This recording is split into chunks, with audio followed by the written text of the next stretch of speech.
Hey guys, welcome to Dedicated. My name is Andy. In this video, I want to show you where the brake fluid reservoir is located on this Audi Q7 2007. So I didn't know this myself, but I wanted to check my brake fluid since I just changed my brake pads.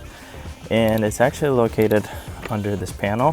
If you pull this up, it just sits on there, and it is right over here.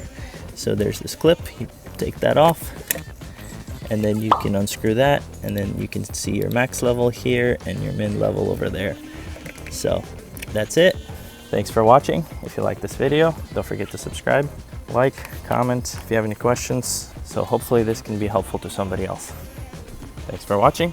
See you next time. Hey guys, thanks for sticking around.